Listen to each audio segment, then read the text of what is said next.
Damn, man. Did you see the cringe promo that Wardlow cut? See, man, I was afraid this was going to happen. See, people warned me, but I didn't listen. Somebody told me that Tony Khan will eventually drop the ball after Wardlow squashed MJF. Damn, man. I should have listened. He is going to drop the ball on Wardlow, man. He just turned Wardlow into Lex Luger. I'm talking about the All-American Lex Luger, the one who body slammed Yokozuna. That's what he turned him into. Please, I beg of you, do not turn Wardlow into Lex. Look, man, you got a future Batista right in front of you. I'm like, there's no way in hell Batista would turn down entering a battle royal because he wants to do the right thing. And look, man, please, y'all gotta cut out that catchphrase, bro. The whole Wardlow's world. I mean, what is this, Wayne's World? Like, what are we doing here? But nah, man, please. Could somebody please talk to Wardlow? Kind of cut that out with the whole Wardlow's world. Yeah, I'm not really fond of that. Look, man, MJF tried to put this guy over, man. Don't turn this guy to a dead cornball. It's like Wardlow's world. That's something that, look, I love Vince, but that's something that Bruce and Vince would tell Wardlow to say. This is Wardlow's world. But the main issue I have with that promo that he cut is there was no logic. Zero logic in that promo. I was already pissed off that he wasn't in the Battle Royal.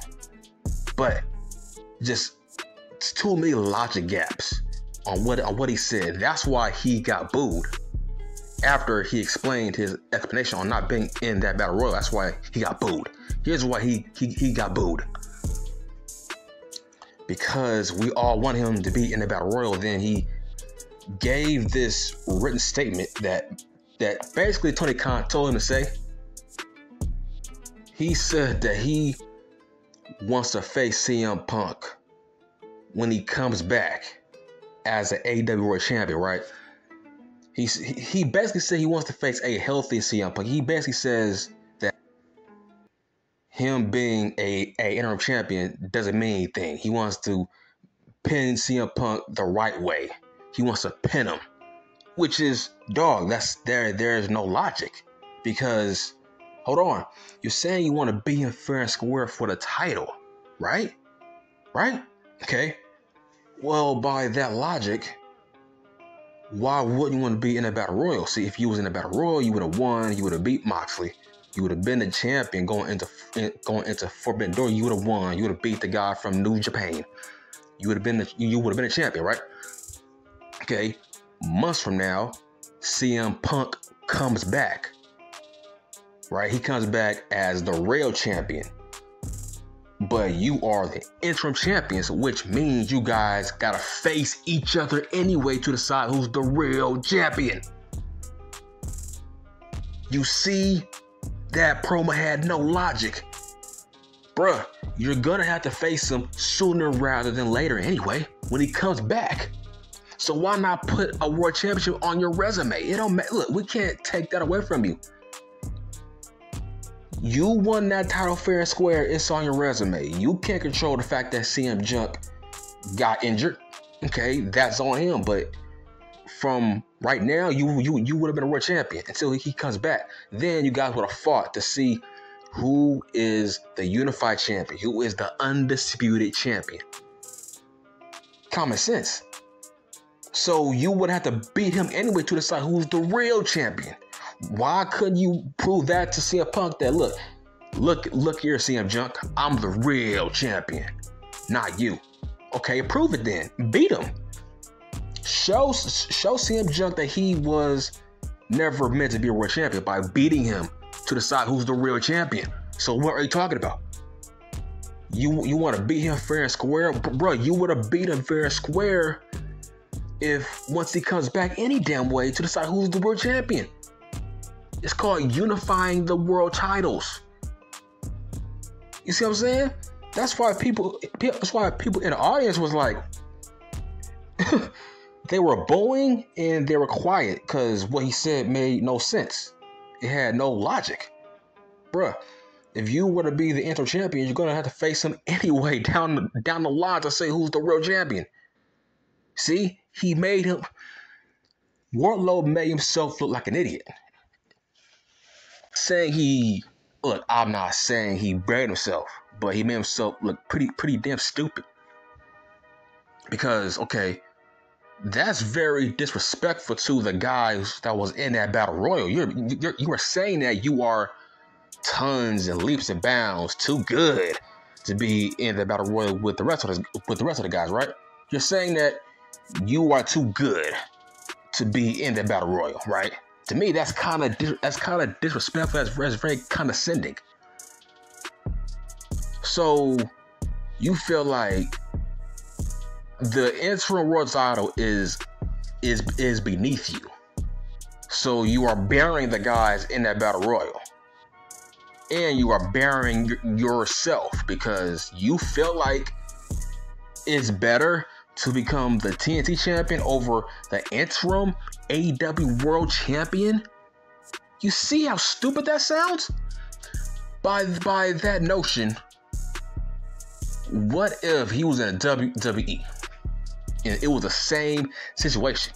Let's say he says no to possibly being the interim WWE world champion. So he decides, you know what? I want to be the IC champion. Bruh, he would have been buried. He would have been buried. Dog, I don't care.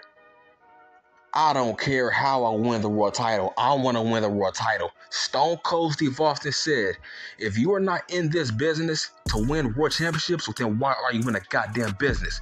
Nobody becomes a wrestler because they want to be a damn IC champion. Nobody becomes a wrestler because they want to be the TV champion. I don't care how you win the world title. Win it. Who cares? Ever heard of Shawn Michaels and Razor Ramon? Fight for it. Who is the real champion here? That's all you had to prove to CM Junk. So you decide to go after the TNT championship, a championship that's very devalued. A devalued title that has no prestige at this point. Yes, Wardlow, it's hard to view him the same way now. He has the corny catchphrase. He thinks he's above a battle royal, which kind of really disrespects every guy that was in the battle royal. So you're saying those guys are desperate and starving to be a champion no matter what, but you feel like you were above them? Yes, that's very disrespectful. Bruh, you ain't no better than Andre Idol. You ain't no better than Keith Lee. You ain't no better than Swerve, Hobbs, Starks, Darby Allin. Who is you? You have no titles on your resume, bro. Who are you? Your biggest match ever in your life was MJF, a guy who has no titles on his resume. So who was your biggest win of your career? Who are you to feel like you were above that battle royal? See, Tony Khan made this guy look like an idiot, look like a dumbass. He made him look like an idiot. I don't get it. He made him look like Lex Luger. When Lex Luger thought he beat Yokozuna for the world title, and there was like balloons flying off the ceiling, the whole locker room came out because he beat Yokozuna via countout, I think. Yeah, that kind of buried Lex Luger. That's how Wardlow looked. Look, man, you are on thin ice with Wardlow. It's like, why does things gotta be so complicated in AEW? You chose Kyle O'Boring over Wardlow. Strike while the iron's hot. Nobody wants to see Kyle O'Boring. Just like, give me Orange Cassidy over him. Like, what are we doing here? Give me Starks. Give me Andre Idol. Anybody, Swerve. You sent a guy. Look, when he was in NXT, Kyle O'Reilly was a failed singles wrestler.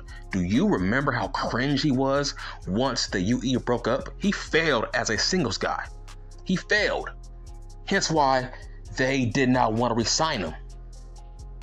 Because he failed as a singles guy once the UE broke up. And Adam Cole tried to put him over, but he just sucks as a singles guy.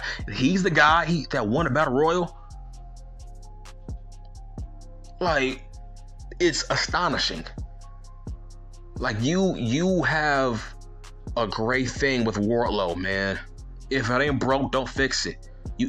What's up with the Wardlow's world catchphrase? That's corny, man. Hope he change. Please, Wardlow, please.